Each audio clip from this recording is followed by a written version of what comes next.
1,400,000 ლარზე მეტი სამედიცინო მარაგი ჯანდაცვის სამინისტროს საწყობიდან გაქრა. სამინისტრომ სახელმწიფო აუდიტს ვერ წარუდგინა დოკუმენტაცია თუ სად არის 1,000,000 ლარზე მეტი ღირებულების სამედიცინო პროდუქცია. სახელმწიფო აუდიტმა აღმოაჩინა, რომ სამინისტროს სოფელ მუხრანის საწყობში 576,000 ლარზე მეტი ღირებულების ვადაგასული პროდუქციაა დასაწყობებული. 36,000 ლარზე მეტი ღირებულების პროდუქცია კი მარაგებში არის, როცა დოკუმენტებში გაყიდული. ჯანდაცვის სამინისტრომ მძიმე დარღვევებით ახალ სკანდალს შეეხება. სახელმწიფო აუდიტი არის ძალიან კომპეტენტური. 1,400,000 ლარზე არ არსებობს საქონელი, საწავიდა ეს საქონელი. არის აღრიცხვაზე, მაგრამ ვერ წარუდგინეს საბუთი. სადღაც 9,5 მილიონამდე ვადაა გასული, ანუ გაფუჭდა ეს საქონელი. 35-40,000 ლარის პროდუქცია რაც უნდაიდოს არის, მაგრამ გაწერილია რომ ვითომ გახარჯულია. სისხლის სამართლის საქმე უნდა აღიძრას. იმ პირების მიმართ, ვინც მართავდა, ან ეხლა მართავს ამხელა სამინისტროს.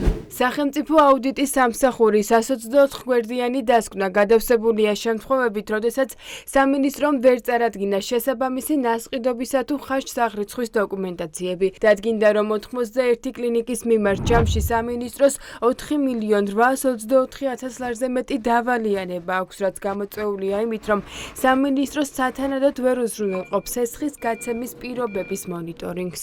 ეხება არა მარტო სამინისტროს ცენტრალურ აპარატს, არამედ მის დაქვემდებარებაში არსებულ საჯარო სამართლის იურიდიულ პირებს. ძალიან ისეთი შემაშფოთებელი მარაგების დანაკლისი, მაგალითად, რომ შესაბამისი დოკუმენტაცია ვერ იქნა წარმოდგენილი, თქვათ, ვადაგადასული მარაგები, ხანდახან ზედმეტობა, თუ არ ვშტები 25,000 ლარამდე აღმოჩენილი არის საოფისე ინვენტარი, რომელთა იდენტიფიცირება პრაქტიკულად შეუძლებელია. 2023 წელს ცენტრალური აპარატის მიერ არ არის ჩატარებული ინვენტარიზაცია. არის სამეურნეო სამსახური, არის ადმინისტრაციული დეპარტამენტი. მათი პირველ რიგში უფლება მოვალეობაა, რომ ელემენტარულად მარაგების ინვენტარიზაცია ჩატარდეს. სააგენტო სპეცმედიკამენტების რეესტრი ნარკომანიით დაავადებულ პაციენტთა მკურნალობის სახელმწიფო პროგრამების ფარგლებში არსებული მარაგების ნაშთი 552,000 ლარით ნაკლებია ბუღალტრ მონაცემებში აღრიცხულზე. სხვაობა ორი მედიკამენტის ნაწილში გამოვლინდა. პასუხისმგებელი პირის განმარტებით მიზეზი პროგრამული ხარვეზია. შედეგად აუდიტმა დაადგინა,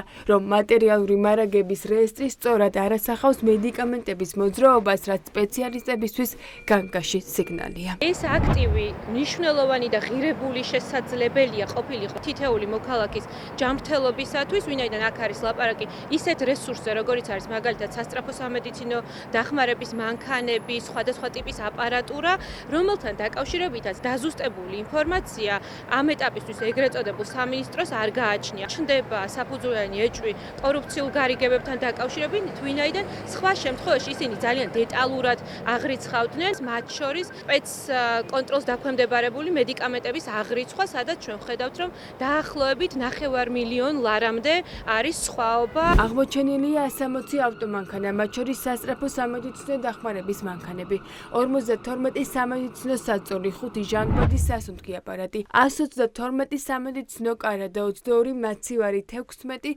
ინსტრუმენტების გადასატანი, კარდიოგრაფები, დეფიბრილატორები, ჟანგბადის კონცენტრატორები, სათვალეები და სხვა სამედიცინო მარაგები, რომლებიც განთავსებულია სამინისტროს საწყობის ტერიტორიაზე, თუმცა არ ფიქსირდება ცენტრალური აპარატის ბალანსზე. სტრუქტურული ერთეული, როგორც სამინისტრო, არის ფაქტიურად უმოქმედო, ჩამოშლილი. აუდიტის დასკვნაში ნახსენები არის გარკვეული ნივთები, რომელიც სამაცივრე შენახვას ითვალისწინებდა. სავარაუდოდ ეს გახლავთ პრეპარატები. ისინი მაცივრის გარეთ იყო, ზოგიერთი არ შეესაბამებოდა ვადა. ქმნის ძალიან დიდ საფრთხეს, გარდა იმისა, რომ არ მოგცემს ისინი გარკვეულ ეფექტს მკურნალობის თვალსაზრისით, შესაძლებელია საკმაოდ დიდი დაზიანება, პათოლოგიური ცვლილებები გამოიწვიოს. სახელმწიფო აუდიტმა ჯანდაცვის სამინისტროს საქმიანობა 2023 წლის 31 დეკემბრამდე შეამოწმა. დადგენილია, რომ ფინანსთა სამინისტროს მიერ დაწესებულ ბუღალტრული აღრიცხვის საერთაშორისო სტანდარტებს ჯანდაცვის სამინისტრო უხეშად არღვევს. ანგარიში ასახულია საგანგებო სიტუაციების ცენტრის 308,000 ლარზე მეტი ღირებულების შენობაც, რომელსაც ორგანიზაცია არ იყენებს საკუთარი მიზნებისთვის.